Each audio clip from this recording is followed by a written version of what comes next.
Hey, it's Arrow, and this is Frag, where you ask the questions and then you question the answers. You break things down. You have a physical conversation with yourself, be it through writing or be it on a transition walk, which Jazzy and I will be on in a matter of moments. One of the things that I enjoy doing is a pre-vocal defrag. Thoughts that come to me on paper are going to become subjects out on that walk. For instance, one of the things that I've often been accused of is that I put too much emotion into everything that I do. So on the defrag inside the journals, I wrote, I'm not going to change. If I do, so will everyone who has a connection to my expectations and process. I really do give a lot because I know that to do it at a level of acceptance, it needs focus, and focus requires emotion. I think that's going to be my subject today when we go on that transition walk. Focus requires emotion. How many times in your personal life has someone says, God, don't get your panties in a wad. Relax. Let go. Focus requires emotion. That's going to be our subject on this episode of Vocal Defrag. I'll see you out on the path. All right, we're out on the walk. Sunshine today. Yesterday was nothing but downpours, southern downpours. A transition walk is going out and allowing yourself to transition. To transition is giving yourself permission to listen to the multiple layers of moods that you go through on a daily basis. A good example of that, and this is why I defrag, is that I will question, not harshly, I'm not parenting myself, but I will question the mindset of where I was a few minutes ago, where I was writing. Saturdays are writing days for me. I love to do nothing but write. And then you look up at the clock and it says it's 10:42 a.m. I've only got 18 more minutes of writing left before I have to transition to the next thing or the next expectation in my life. So as I defrag, I ask the questions of, okay, how are you going to handle this when you arrive into that new transition? And you listen to yourself, and you listen to the writer, you listen to the creative person that you are, you listen to the business personality that you are, you listen to every level. I've often accused myself of creating folders. I don't have multiple personalities. I have multiple folders. And this personality is going to fit into that folder. Being out here on this transition walk, there's no other personality that I carry forward like this moment, because I'm out here to listen. 71 degrees, the morning after a bunch of rain, the birds are singing beautifully. I'm not going to get this with a writing instrument in my hand. I'm not going to get this when I'm podcasting. So learning to listen to your emotions is where you find your focus. All right, now that's our subject. And I've done some research, and there's going to be a lot of people that are going to be a little angry with me because they're not going to agree. And I'm okay with that because I don't walk into the everyday world expecting to be liked or loved. It's just awareness. So I mentioned in the defrag writing journal that in order to be focused, there has to be emotion. In the research that I have done on this, the one thing they tell business leaders, if you're going to be focused, you cannot have emotion. Yeah, it was one of those where I just sat there with my mouth wide open going, you're so sadly mistaken. Because the reason why people invest their time, their energy, their dedication, their loyalty, everything into that project is because they're emotionally involved. Now, emotion has a lot of definitions. The emotions that this particular article of research was about talked about the emotions of anger, being disappointed with coworkers, being fearful of big decisions that need to be made. That's the type of emotion they were talking about. My emotion that I'm speaking of is what comes from your heart in the way of going, I want to do this. I want to be able to bring this forward. I don't want to face that wall. I don't want to face this wall. What I want to do is I want to get myself emotionally involved in bringing something forward.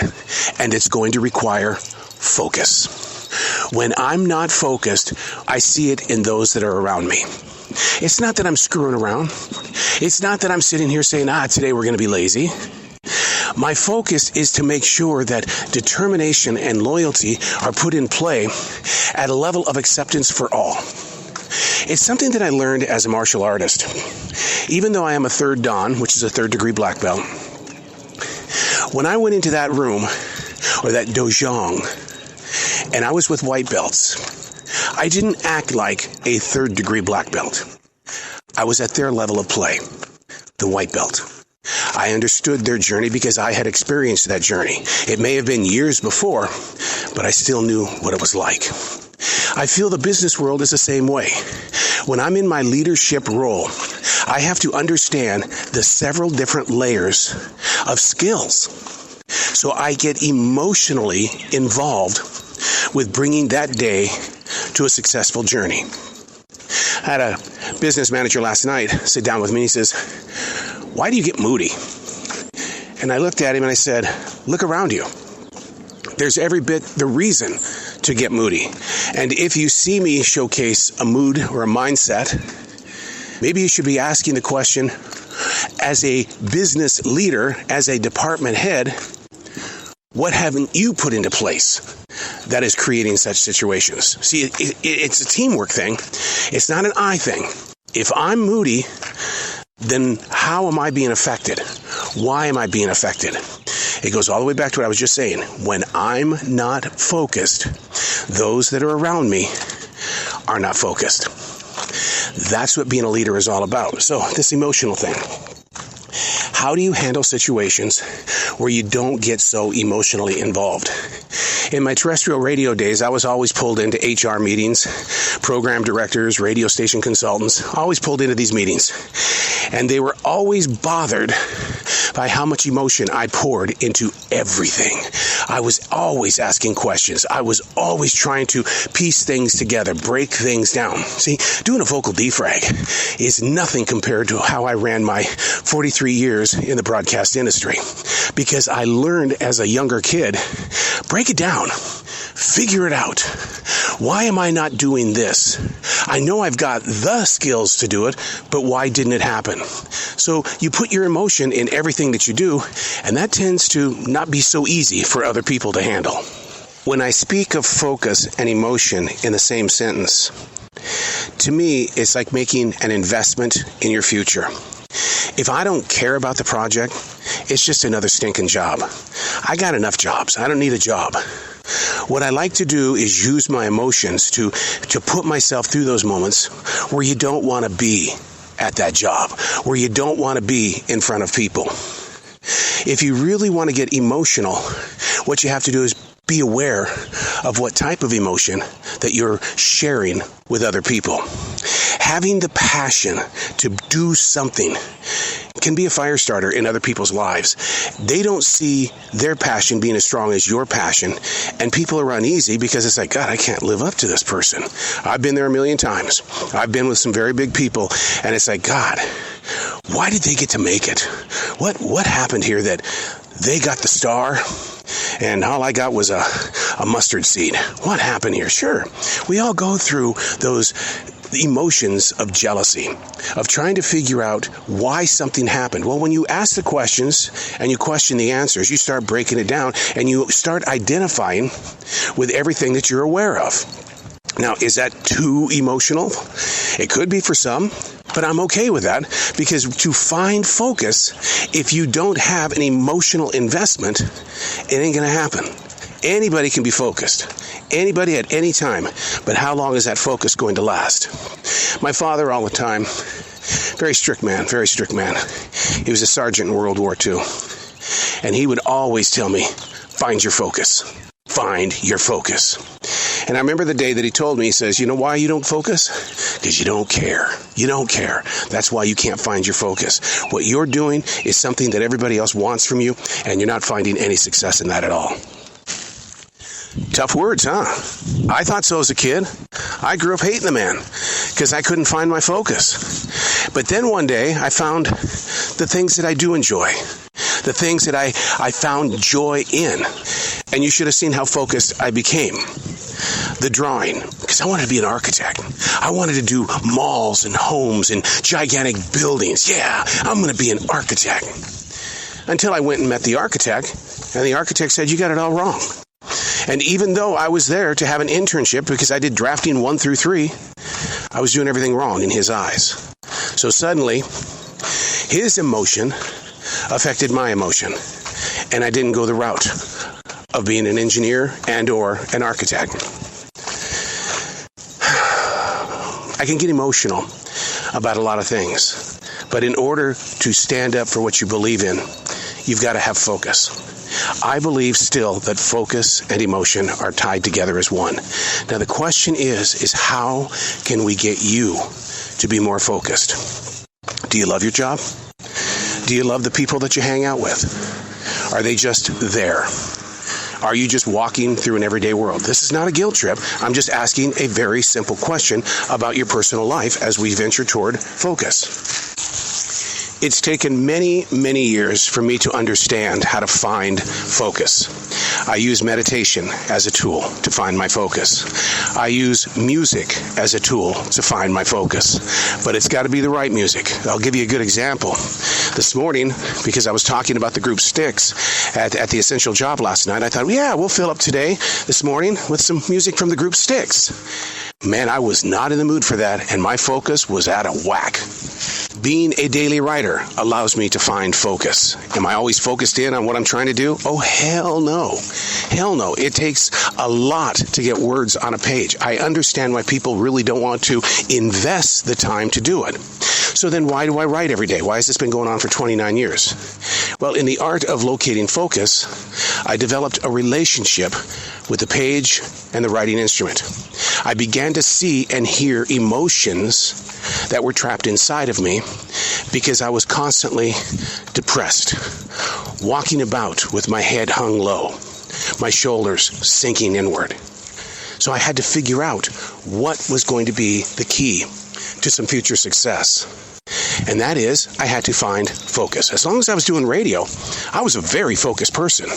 But in the real world, when it came to the community, if it had nothing to do with radio, I had nothing to do with it. It's because my focus was all in one place. And you've got to learn, as a growing person, learn how to find your focus in other investments. And I believe it starts with emotion. I do. Because if you're not emotionally connected, you will find no reason to stay in that moment. It hurt my feelings a little bit last night when a different manager and I were talking. And he goes, yeah, I'm not here to reach for higher positions. I'm just here because I'll just do whatever they want me to do. And I looked at the manager and literally out of my mouth I said, if you have no personal growth, then what you've got is you've got depletion. Where's your focus? Where are you at? What makes you say something like this today? And he goes, no, really, that's the way I've always run my life, is that, there's no reason for me to grow bigger than what I am. You hired me for this position. This is all I'm going to do. Even with coworkers, I'll see that they are trapped in a mental mindset, self-serving. And I'll ask them, where are your emotions? Where is your focus? And they'll say, you know what? I got too many walls. I don't know what to do with these negative feelings. That really does define the way of the world. And the reason why I bring that up is because it seems like people are no longer afraid of hiding their emotions. Once again, I am not arguing with the article that said that to be a great leader, you've got to get rid of the emotions. I'm not arguing with that. I'm just saying that if you go numb into anything that you're doing, it's not going to last that long. No wonder people are redesigning their dreams monthly, yearly, because they don't have an emotional attachment as to why they're doing what they're doing. My emotional attachment? People. I do things for people. I live for people. How about if you did that? If you said, look, okay, I know I've got this really super easy job over here at a Bojangles or a McDonald's, but it's just a job. I need the money. Now let's turn that around. What happens if that person in front of you needs a connection? Someone just to smile. Someone to have a conversation with. Maybe they lost a loved one. Maybe they have cancer and they just want to be with people, whereas the other family members are going, God, it's all you talk about. Emotion and focus. Your focus What will it be today? And very easily, we could attach that to your intentions. What are your intentions today? A goal. I'm not a goal setter because I have really, it's like doing New Year's resolutions. Nothing hurts me worse than when I failed them. But if I have an intention that I'm going to take a transition walk on a 71-degree day to listen to the birds and to share a conversation about being focused, I'm going to make sure that that intention takes place. Become a daily writer somehow, some way, even if it's on a post-it note. Write down your thoughts. They're moving through you at 1,000,000 miles a minute, but you're ignoring them. You're not in focus. Look for the outreach. Who's going to receive? We're not here to serve ourselves. We're here to serve others. That's all I'm asking. Listen to the wind and allow the wind to help share your story. Ask the questions, question the answers. I call that defragging.